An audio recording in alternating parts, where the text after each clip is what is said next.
Three, two, one, action. Well,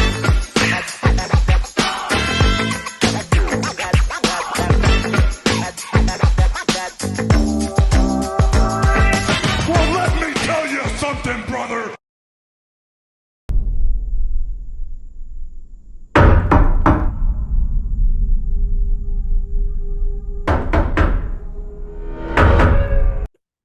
Who's there?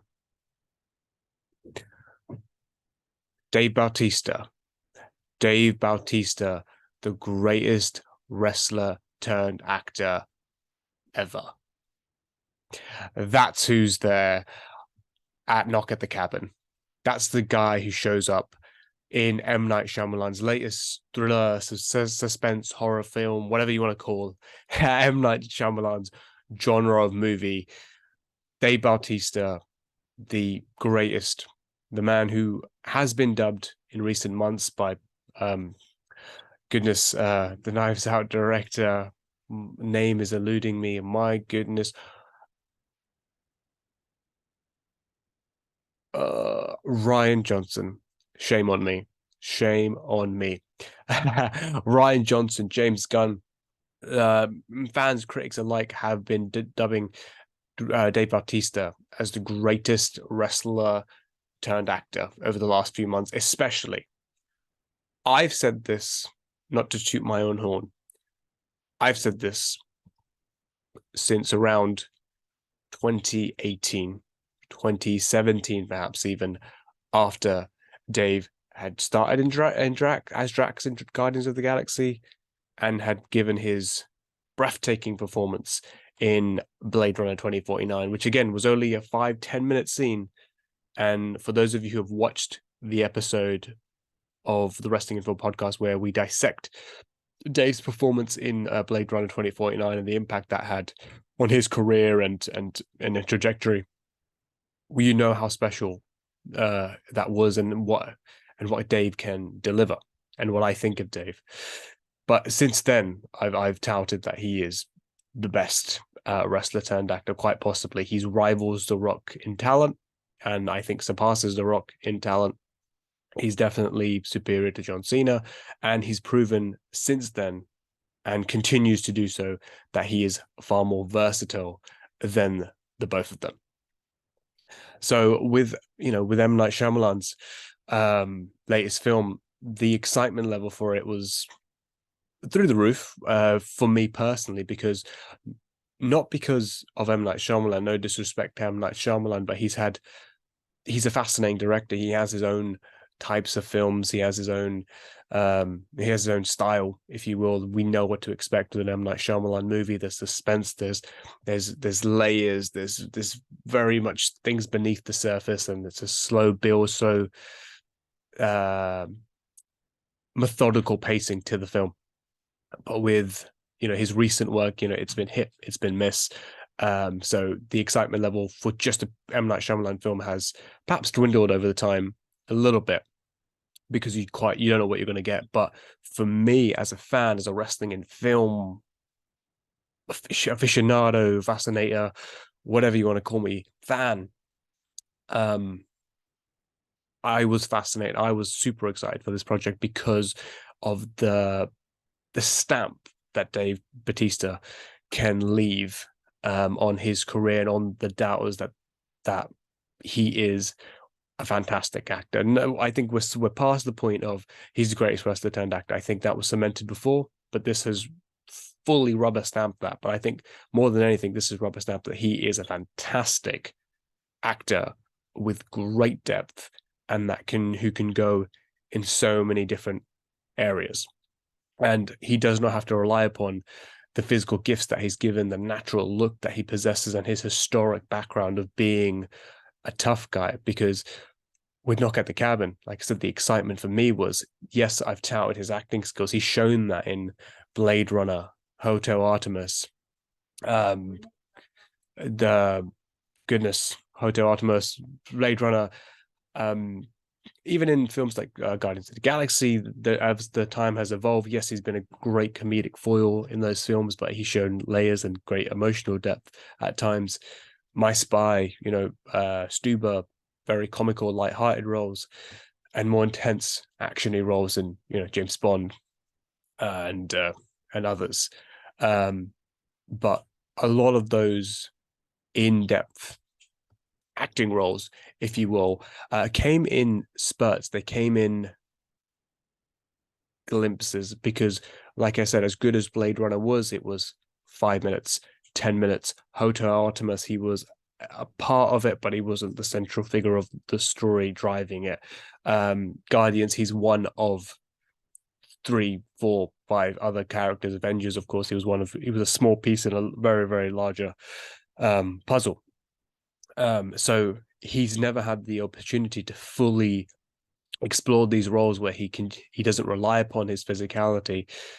He just relies upon his acting skills, being some sort of character that's more internal as opposed to what's on the outside.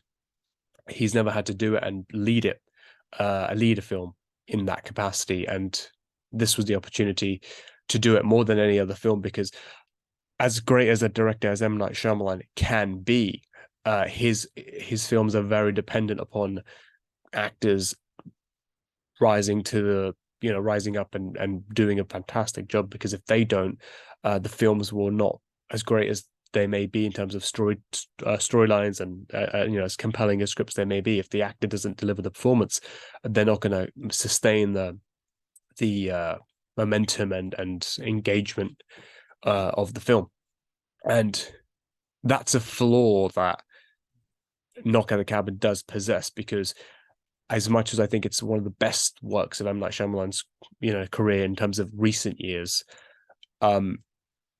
it does possess, it's a hard concept to sustain over an hour 40-minute period, because it's confined to one, as you know by the title, Knock at the Cabin. It's in a cabin primarily. It's takes place in that small vicinity. The concept is 4 people, 4 random human beings, kind of take this small family of 2 fathers and their daughter hostage, and they have to then make a sacrifice by killing one of their, so either the 2 fathers or of course their daughter. They have to make a sacrifice within their family and kill one another to then save the entire world, to stop the apocalypse. And it's a fascinating concept. It's really interesting. It's really engaging, really, on the surface for sure.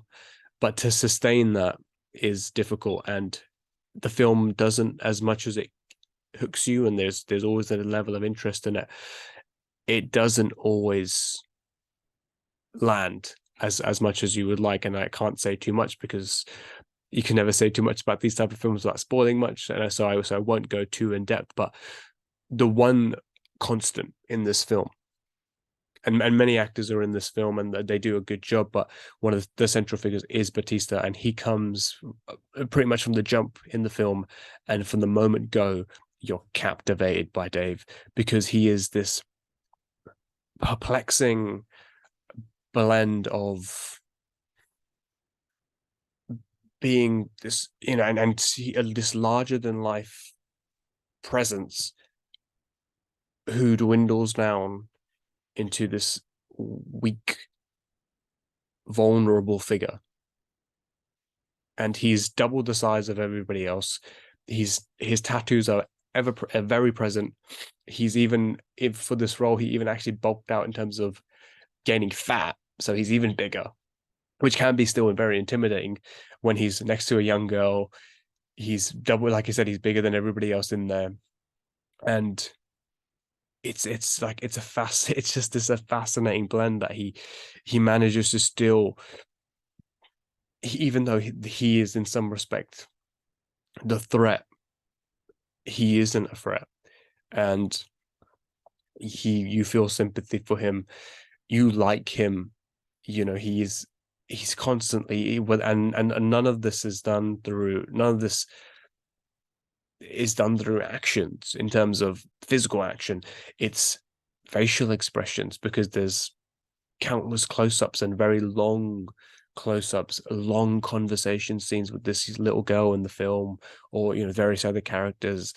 Um, it's just human conversations. It's not raising a voice of a character and being this angry figure.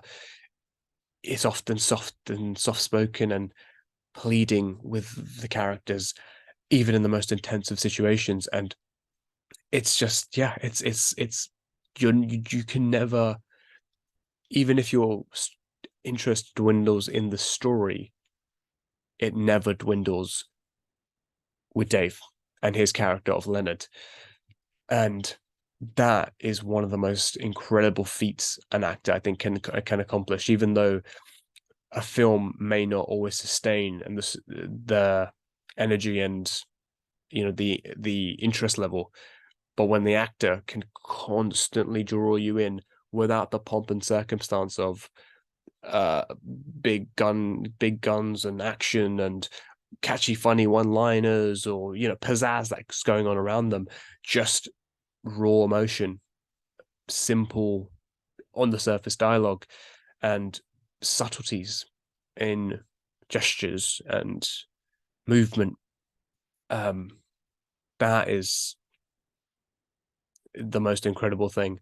And it's the rubber stamp that if anyone had any doubts, Dave Bautista is one of the best actors, arguably, in Hollywood. He's phenomenal. And the range that he's gone in just in this last 2 years: Knives Out, Knock at the Cabin, Dune, uh, Guardians of the Galaxy Holiday Special, got the Guardians of the Galaxy 3 that's coming out. Goodness, I'm probably missing a few, but there's more. The range is incredible. They're different every time. It's different, and every time he's knocked it out of the cabin. So that is just it's phenomenal. And I think also there is an element to Dave that in this film in particular, because in an M. Night Shyamalan film, yes, the actor has to be brilliant to keep hold of the audience, keep them going, and which, like I said, Dave does. He's sympathetic. He's a threat, but not a threat. He's frightening, but at the same time, you care for him. But with all of that, there's an air of mystery around him, and I think that's to the film's credit, the script's credit, the way it's shot. But at the same time, also Dave's credit, the subtleties that he does, and the facials, and the hesitancy in his voice. There, it remains an air of mystery around him, which is brilliant and a necessity in these types of films, and he does that. And it's again, like I said, it's fantastic. I'm tooting his horn. I'm shouting his praises because it deserves to happen. And I think, and I'm not the only one, I think one of the constants in this, in the reviews, the things that are circling across about Not at the Cabin, I think it is a bit, there's varying receptions to the film, but I think one of the consistencies is how good Dave is. And this is his, Robert De Niro, Mel Gibson, Al Pacino, whatever, like those actors who can take a story, take a film, and just act and leave all the pomp and circumstances away and just captivate you and guide you through a story. This is Dave's version of that. And this is Dave doing what he's long wanted to do and stated, of him wanting to be an actor. And this is that cementing of that rock, or cementing of that status of being an actor. So for me, that's, that is this film's legacy. That is Knock at the Cabin's legacy. So like I said, going into the film, the lead up to the film, the excitement level was only for what this could do for Dave. And in that aspect, it did not let me down. It provided the platform for Dave Bautista to level up, go another gear, show you what he can do, what I knew he could do. And he did it. And he's, like I said, it's an unbelievable performance. Not just for a wrestler, not for the guy who was the animal. It's just a brilliant performance, full stop, no doubt. And I hope this is a platform for Dave to get more of these roles, more of these versatile, um, characters, layered characters. I hope that this is just a start, and Dave continues to build from this and gets more leading roles in this capacity as well. Not necessarily suspense films, but just films that require him just to dig deep and showcase, the raw emotion that he does in this film, as opposed to the muscles that he possesses. So yeah, that's Knock at the Cabin. There's, like I said, not much about the film. I don't need to talk about that. I want to talk about Dave and what this has done for him, because this is legacy defining, and this will be in when we look back at Dave's career, this will be that new benchmark of it all changed here and it went to another level. And in some respect, it's also the pinnacle, because this was the journey that he wanted to go on and where he wanted to get to. And it went from Drax to Sapper to Leonard. And it's a beautiful journey. And I'm so, who am I to say I'm proud of someone like Dave Bautista? But I am proud as a fan from watching him when he rose to wrestling to what he's done now. It's unreal, and it should not be understated what he has accomplished and where he is now. Unbelievable performance. Good film, but unbelievable performance. And like I said, it's a legacy stamping moment for Dave Bautista. And he said in an interview for the Hollywood, I think it was for the Hollywood Reporter, on the premiere for Knock at the Cabin, that with the casting director for Guardians of the Galaxy described an actor who I can't remember the name of, that they described the actor as just being brilliant. They can do anything. And that's what Dave wanted his legacy to be. And if you can't fully agree with that yet, he's definitely on the verge of doing that he can do perhaps anything, and he can knock it out of the park. Or Cabin. So this was my short and sweet rant and fanboying podcast episode of the Wrestling Info podcast about Dave Bautista, the greatest wrestler turned actor. We're out.